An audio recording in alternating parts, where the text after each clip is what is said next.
Welcome back to another episode of the Basalong Cycling Podcast.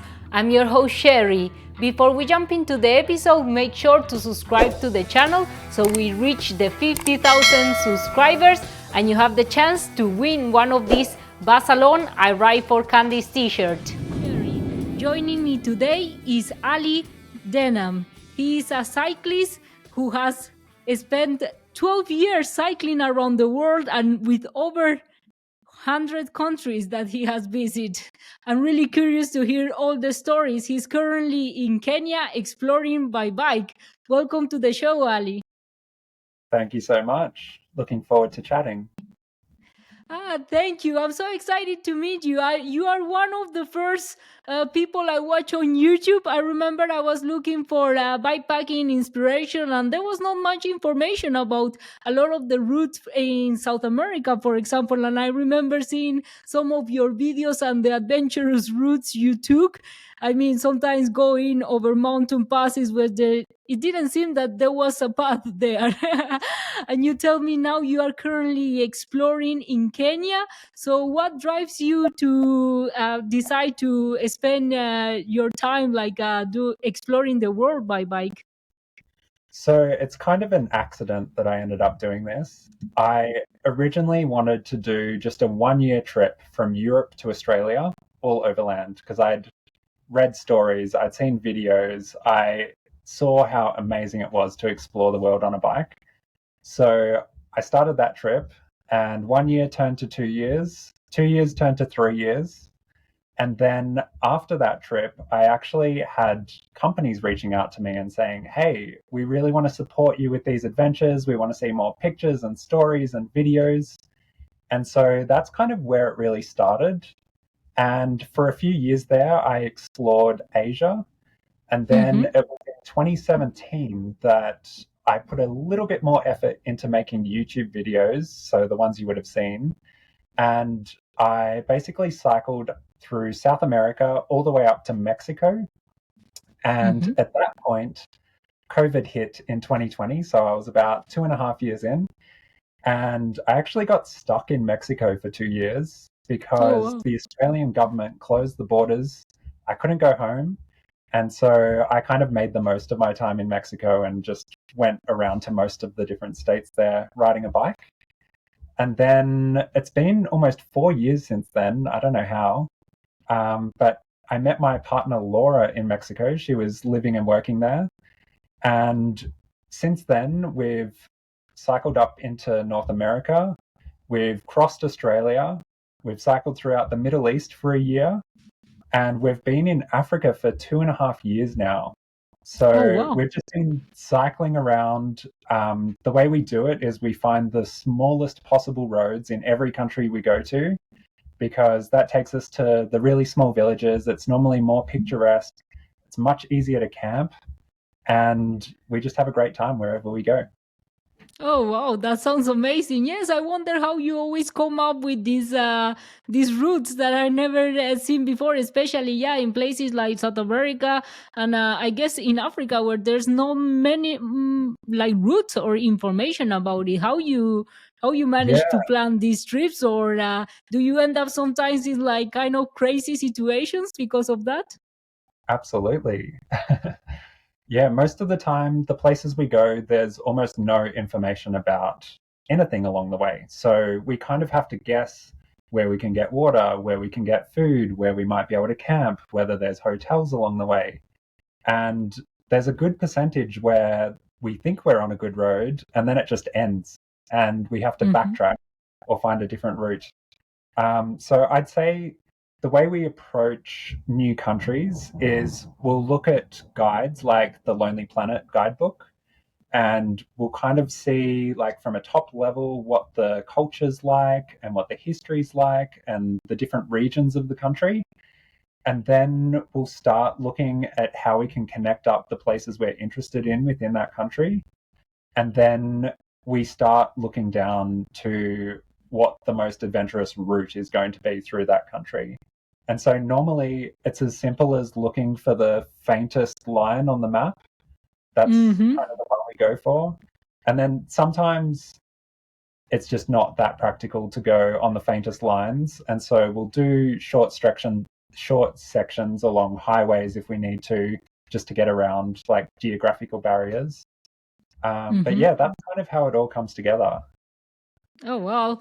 And I see that you are kind of an expert on gear. I see all your review videos on YouTube, and also like you have the bike packing guide and also the bike touring. But I still, like, after a few years, I still don't know the difference between bike packing or bike touring. Is it, I mean, you do a lot of traveling by bike, so is it more about the bikes, the terrain, the type of bike you ride?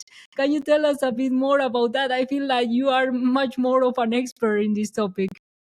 Yeah, so the funny thing is, the language has changed so much in the last 10 years. So, bike packing more than 10 years ago, it was about being super minimal and like strapping the bags to your bike instead of having racks and panniers. And over time, the language has completely changed. So, I'll be cycling through countries and people won't know to talk about bike touring because they've never heard of the term bike touring. They've only heard of the term bike packing. And so you've Mm. kind of got to this point where both bicycle touring and bike packing are the exact same thing to almost everybody. But the way that I prefer to kind of separate bike touring and bike packing is based on the route itself, Mm-hmm. because technically you can take a touring bike on a bikepacking route and you're not really touring anymore in the classical sense. Like, you've just got an inappropriate bike on a bikepacking trail where there's a more appropriate bike for that. So Mm-hmm. it's really hard to like distinguish between the two, but I'd say bikepacking is a little bit more minimalist. You're going on more adventurous routes than you would otherwise. And that's mostly because the bike permits you to be able to do that. And then bike touring is a little bit more like you carry a few extra things, you're on smaller roads, you might make use of hotels a little bit more. But whichever way you try and break it down, you're going to upset somebody. So I try not Yes. to like ruffle feathers too much there. Yeah, I think also now with the what the people call like credit card bikepacking and all, that's also the new one. Like, you go on roads, but sometimes you go on more adventurous roads, but you stay in hotels and you carry minimalist. So I think that I feel there's a lot of debate about it. But you know a lot about gear, and you're currently in Africa exploring.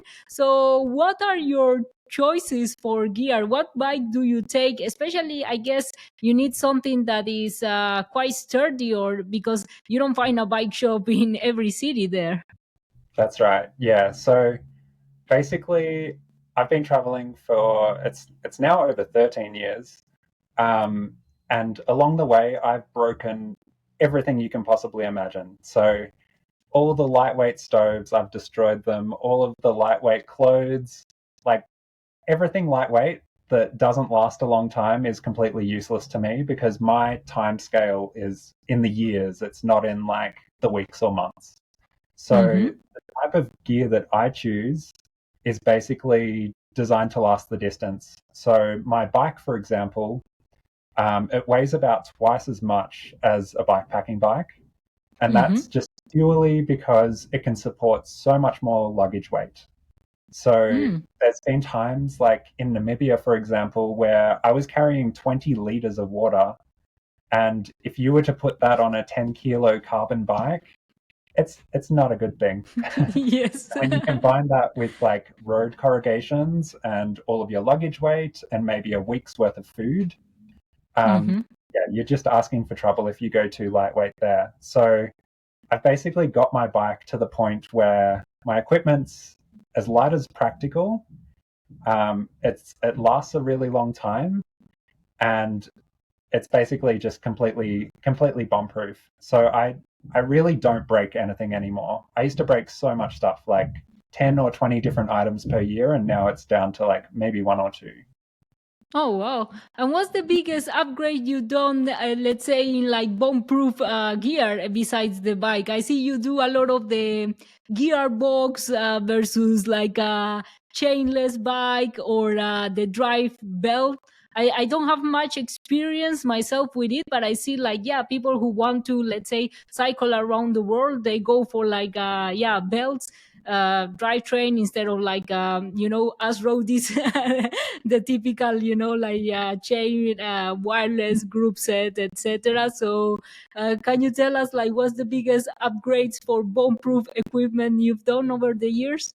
Yeah, I think for the bike itself, okay, so when I meet other people, I always ask them what kind of stuff they're breaking. And Mm-hmm. so this is just general practical advice. The stuff that people break are tires. They go through like tires, whether they're puncture resistant or whether they have sidewall blowouts. Like everybody experiences bad tires. And so that's like the number one thing to upgrade on a bike. Then the number two thing is the rims of the bike. So Mm-hmm. the rim itself, you can create a really stiff structure by just using really heavy duty rims.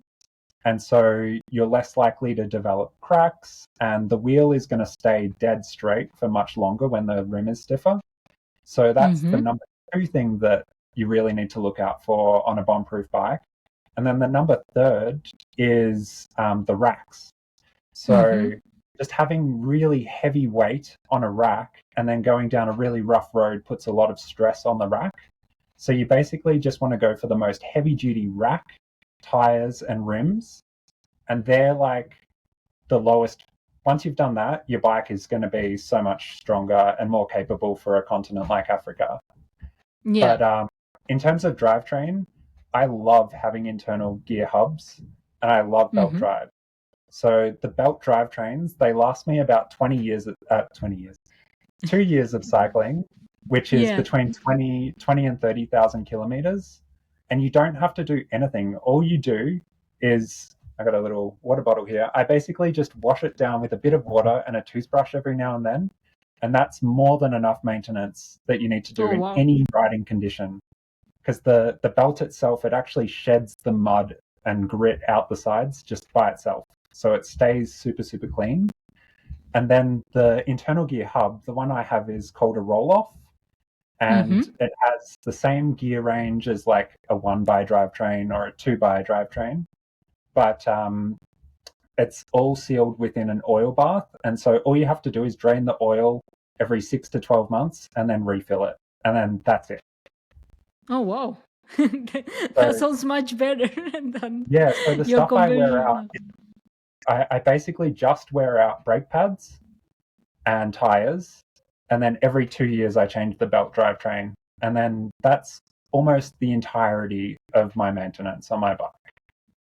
Oh wow, that's amazing! And what would you say is your luxury item of bike packing, bike touring trips that you maybe is not as necessary, but it makes a big difference for you? I've Your got two. luxury item. I've got Yeah. two luxury items. So my partner and I, we always ask this question to other people just to see like what kind of comforts they like to bring in really crazy places.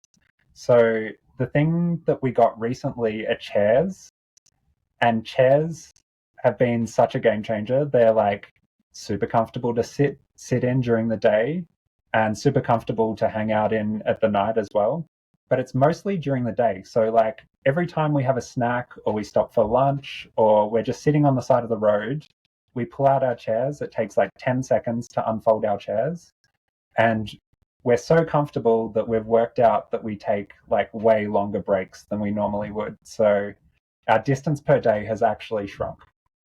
Um, but they have just made our life so much nicer, especially in places where there's just nowhere comfortable to sit. Like you have nothing to lean against, or maybe there's sun. It's like a really sunny place, and the only place with a bit of shade is just like a really rough and rocky surface. You can kind of make that a comfortable space all of a sudden. Mm-hmm. So the chairs have been awesome. But I also carry a little espresso machine. So it's this little device that's about, I don't know, it's a bit smaller than like a can of Coke. And Mm-hmm.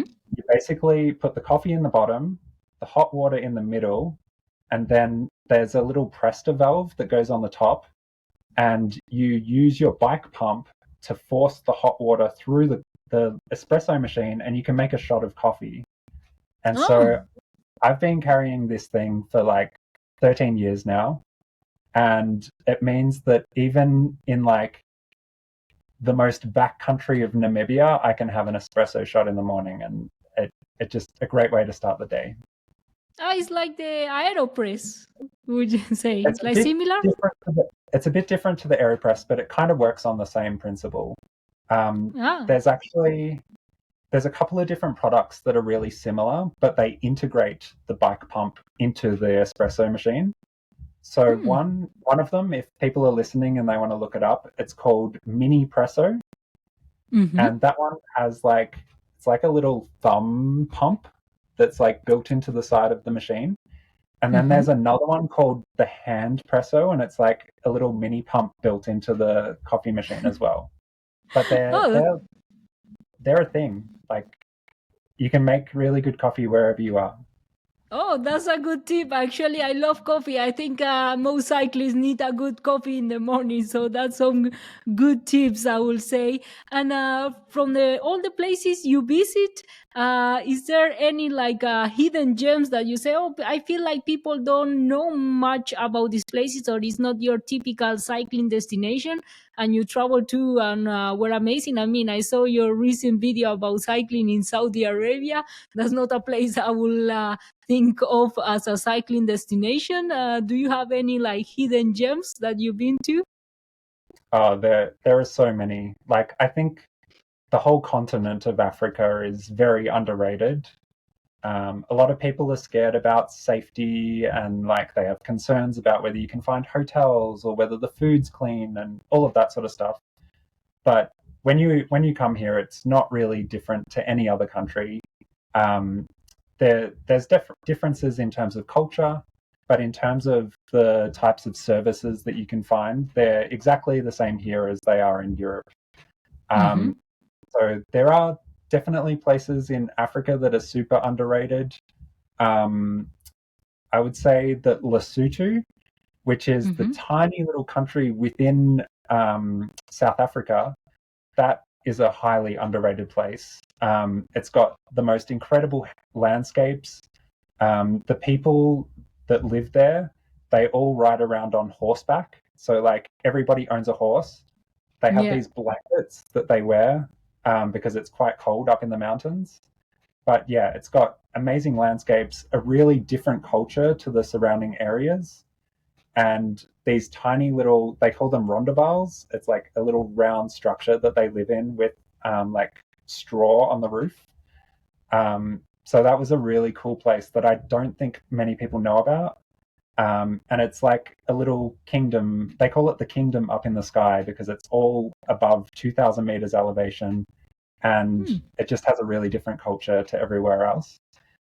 I just got back from Madagascar. I spent 3 months in Madagascar, Mm-hmm. and for adventure cyclists, it's a really good destination because the roads are just completely crazy. Like there were days where we were cycling the same speed as people walking along the road, and so we would go 30 kilometers a day, and people like carrying supplies between the towns would go at the exact same pace, and we just like wave to them all day. Um, but yeah, Madagascar has like crazy landscapes everywhere. 90% of the animals and plants are only found in Madagascar.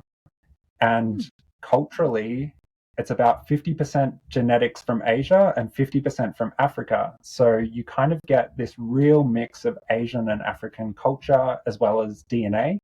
So some people look like they've come from Malaysia that have settled there, and then others look like they've come from Mozambique.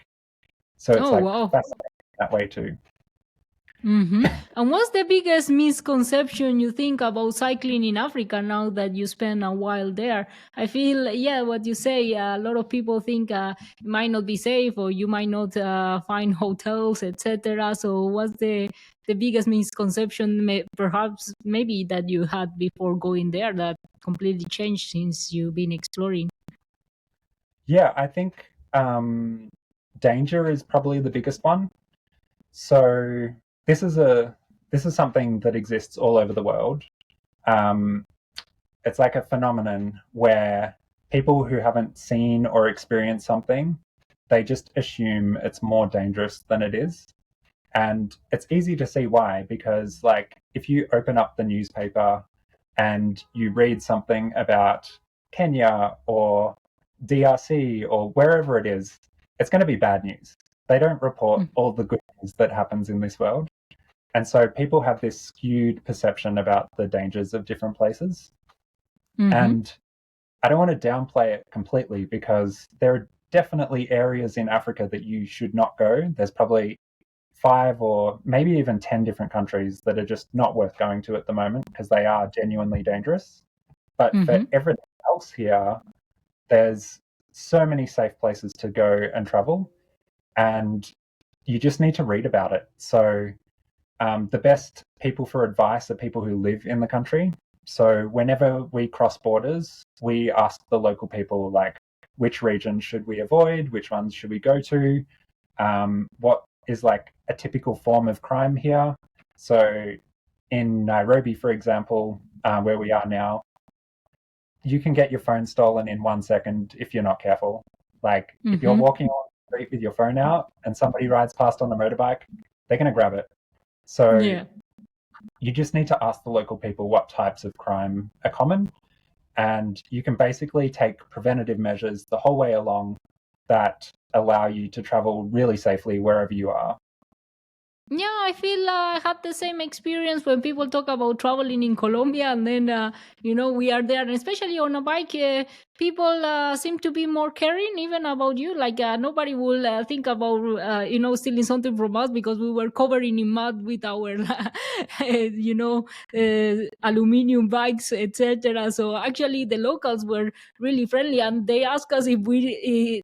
They even told us, "Oh, you need money for the bus or something." So they were like, instead of like coming to, let's say, some people will expect something like bad to happen, they came is like to help you.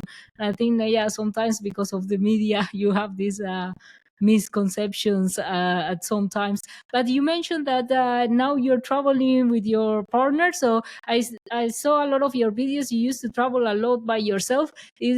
Does it change anything in the way you approach your cycling adventures? I guess like bringing chairs, for example, you enjoy it more if you have somebody to share it with. Yeah, definitely. There's pros and cons to traveling by yourself and traveling with someone else. Like when you travel by yourself, you don't need to accommodate anyone. So you can basically do what you want at all times, whenever you want. It's almost like selfish in a way, how you can be. Whereas when you're traveling with someone else, you are always considering what they're feeling, what they want to do. You have to make compromise the whole time. But then at the same time, you get to share so many moments together. And I think that is a really special thing in itself. So you might have noticed over the years, when I'm traveling by myself, I share a lot about my journeys. So I'll spend a lot of time writing about my journeys, making videos about them. And I feel like that is just a way that when I'm by myself, I can share that experience with others. Whereas when I'm traveling with Laura, I feel like I am already sharing that experience with someone. And so that need is almost met.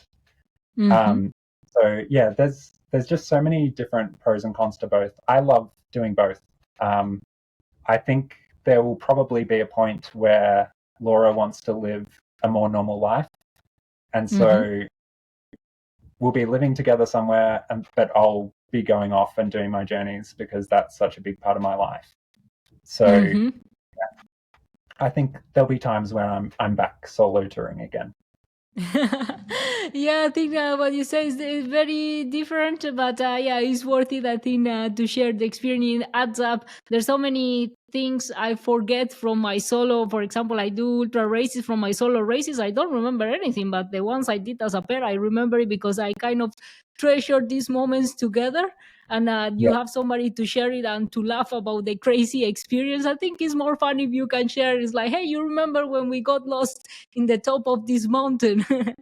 So I think Yeah. that's something really special. And there's any like really funny anecdote or like crazy story you have from any of your trips around the world? I mean, I saw your video where you like there was like a landslide kind of stuff or something like that. I think that was like, whoa, that didn't look really good, I would say. Yeah, that was probably in Peru. Mm-hmm. So the wet season had just started in the mountains there. And so it's Peru is basically it rains 50% of the time. And then for the other 50%, it's quite dry. And so when the rain starts falling, it kind of loosens up all of the roads and trails, and you do have more landslides. And so I was taking on a pretty gnarly route through the mountains, which was basically just goat tracks. Goat tracks through the mountains. I could have easily taken a paved road around this mountain range, but I really Mm-hmm. wanted to progress it. And I was on a trail that was super small. And basically, I was pushing my bike up the hill, and all of a sudden, I didn't even have time to react, but the whole mountainside just tipped like this, and I Mm-hmm. fell about Wow. 30 meters into a ravine. Oof. And so I got to the bottom. I couldn't believe I was still alive after such a big fall. My bike was like in the river, and so I had to like drag it out of the river. I had blood everywhere. I was completely soaking wet. I thought at the time that I'd broken my wrist because I couldn't move it at all. A lot of my rib cage was really damaged just from all of the different impacts on the way down. And so this really funny thing happens when you break tons of ribs. Your whole muscular system just locks.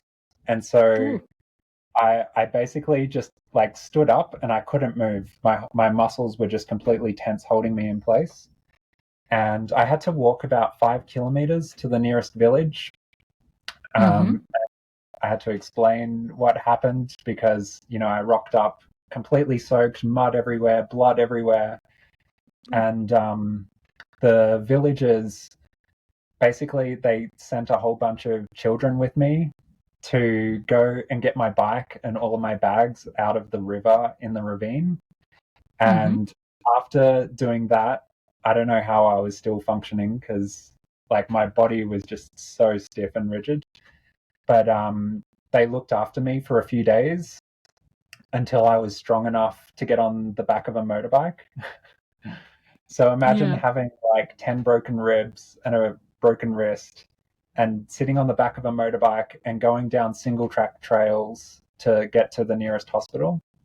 Yeah. Um, so after that, I got to this tiny little clinic. All they had really was painkillers. They didn't, and a few bandages, so they couldn't really help me. But when I got to this village, the rain really started coming down and it didn't stop for almost a week. Oh, And wow. so I was stuck in this village, could barely move.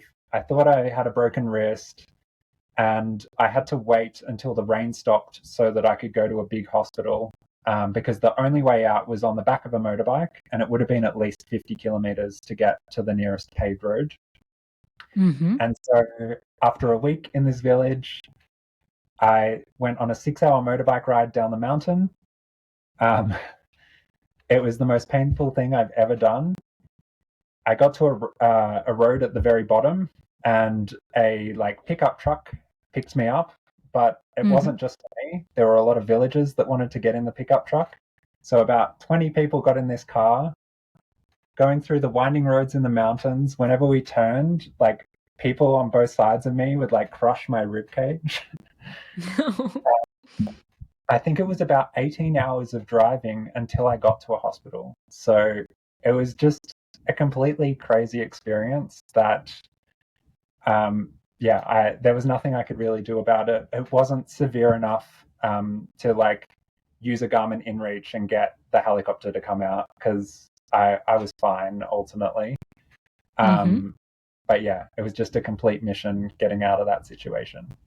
Oh wow, that sounds like, yeah, quite an adventure, I will say. And yeah, you just mentioned the Garmin in Reach. Is that something that you will say is what would have been a lifesaver in that kind of situation? I feel sometimes there's things or that you don't know when you start into bikepacking, bike touring, unless you really need them, and then if you don't have it, it can really, like, if you have it, it can save your life.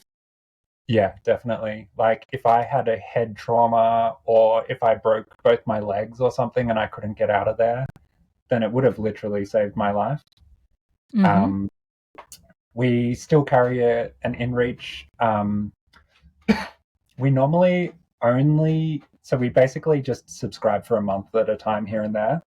Mm-hmm. If it seems like a pretty chill country, we don't worry too much about it. But when we're in a place like Namibia, where people and services are like so far away, or you just don't have any cell service whatsoever, Mm-hmm. then that's where it's a must. So Yeah. And what in would you places say like were your Australia biggest mistakes or when you started your Namibia journey or into into cycling? That you are like, wow, I don't know how I did that. So I right, wish I knew these things. yeah, for sure. Yeah.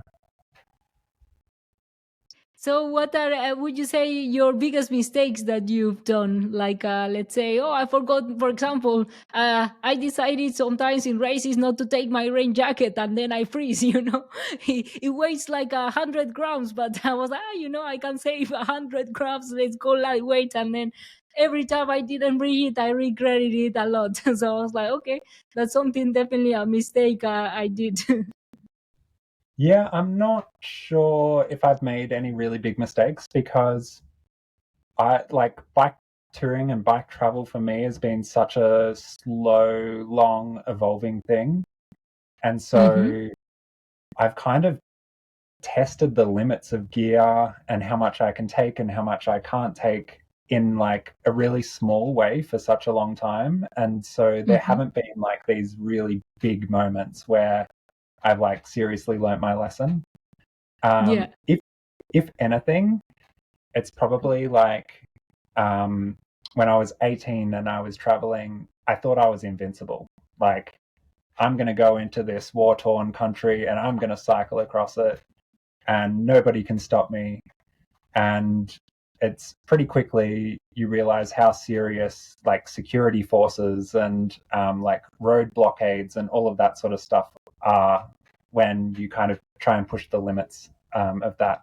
So, what I'm kind of thinking of specifically is when I went to Myanmar. Mm-hmm. Um, it was just after the monk uprising in 2007, I think, or 2006, and basically the whole while I was there, the whole country shut down, and there were so many regions of the country you weren't allowed to travel anymore. But because I was 18 and I was with my friend who was also 18, we snuck past borders in the Mm-hmm. middle of the night. Like we would get up at 2:30 or 3 o'clock in the morning while the guards were sleeping, and we would go underneath the fence and then through on these roads. Mm-hmm. But yeah, it got pretty serious at a certain point, and we had people with machine guns like ordering us onto buses with our bikes to get out of these Oh my god. regions. So yeah, if anything, it's like I pushed the limits in terms of what I should be doing in as a guest in another country. Yeah, yeah, I think that's something like also like to prepare, no, before you go to certain countries. It's good to like have some information, and yeah, that really, I think it's also a mistake I've done. I just take a route and don't pay attention to anything else, and then I always end up in trouble because I didn't check the weather conditions, or can you cross a border or not. So I think preparation is key, and as you said, you test it in a small ways your gear. So I think that's something also quite cool to do before a long trip, like just Yeah. testing, on a maybe on an overnight ride. A lot of times I thought my light setup was great, and then I couldn't see anything at night. Yeah. I think one good tip to have is like when you're riding on like busy roads, you really want to have enough space on the side of the road to be able to travel safely on them. Because that's definitely something I've learned the hard way is going on roads without any shoulder and lots of trucks, and the trucks are passing you within centimeters, and you're just like, I could die at any moment here. So Yeah. I always look at satellite maps before I make the decision to go on a big road. But if Mm-hmm. possible, I avoid the big roads entirely because I think statistically, if I'm going to die somewhere, it's probably because of a car or truck. Yeah, that's true. We all think sometimes like, oh, there's gonna be a snake or a leopard Yeah, appearing, but no, it's actually the cars that can be the most dangerous. And now that you're currently exploring in Africa, where are you heading next? What are your plans?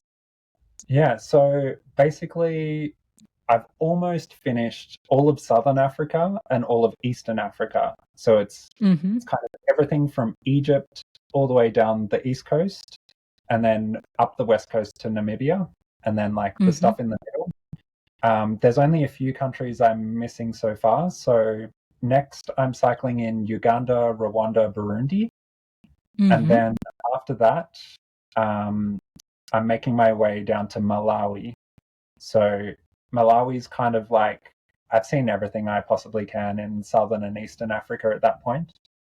And then it'll be time to go across to the West Coast and follow the West Coast all the way up to Morocco from there. So that's Ah, kind of nice. that'll be the next few years. Oh wow. Yeah, sometimes I underestimate how long it takes, especially when there's not known routes to explore all these places. Yeah, I think for me, it's also a little bit different because I need to make it sustainable over not just 1 or 2 years, but like 5 or 10 years.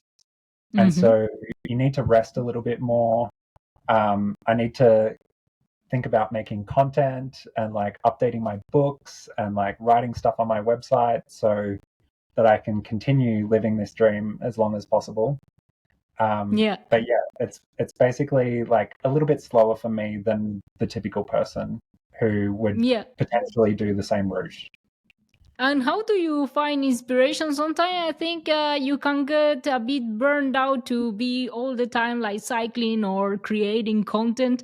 How do you balance that? And how do you find inspiration to like say, okay, I keep going on adventures or like, yeah, writing my book? I think, yeah, it takes a lot of like motivation, like self motivation to keep on doing these kind of adventures.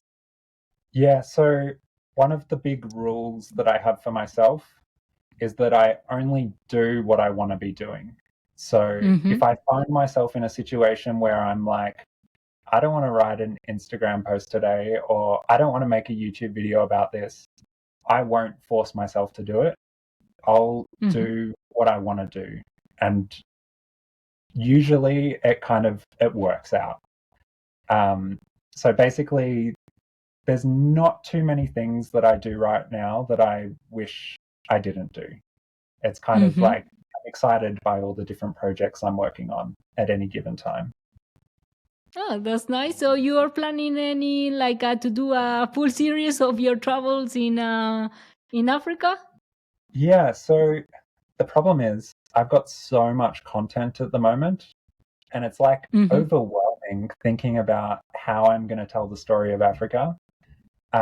So at the moment, um, I'm working on a video series from Madagascar because that's just where I was.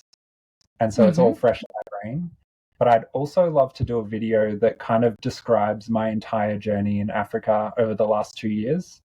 So that video will basically take pieces of all of the content I've collected over the last 2 years and kind of turn it into a bit of a story. So that's another video I've got planned to share my journey. But then along the way, there's just so many stories and places and stuff that I want to dedicate enough time to sharing. Yeah, exactly. I feel the same. There's a lot of sometimes stories behind the cameras that get lost, but yeah, you don't have. There's only so much time, I will say. Yeah. Yeah. And I think So people kind of underestimate how much energy it takes to travel on like rough backcountry roads. Um, Not just in terms of time, but like physically and mentally, you need to be able to get back to where you're excited about going out the next day. And so I think there's just people underestimate how much downtime you really need to like get back into the swing of it again. exactly. Well, so I'm looking forward to see all your adventures in Africa, and also your reviews are really helpful, I will say, especially when you don't know much about it. So I will link the link to your website and YouTube channel in the description. And thank you so much for joining us. I will stay tuned for the Africa video. Awesome. Thanks so much for interviewing. Thanks for joining us. Don't forget to rate the show if you are listening on Apple Podcasts and Spotify, and to subscribe to the YouTube channel so we reach the 50,000 subscribers and you have the chance to win one of these Buzz Alone I Write for Candies t-shirts. It really helps to support the channel, and hit the bell button so you don't miss the upcoming episodes and adventures. Remember, you can find all the information we talk about in the description, and also exclusive discounts in brands like Insta360, Redshift, Albion, and Rose Bikes. Until the next adventure.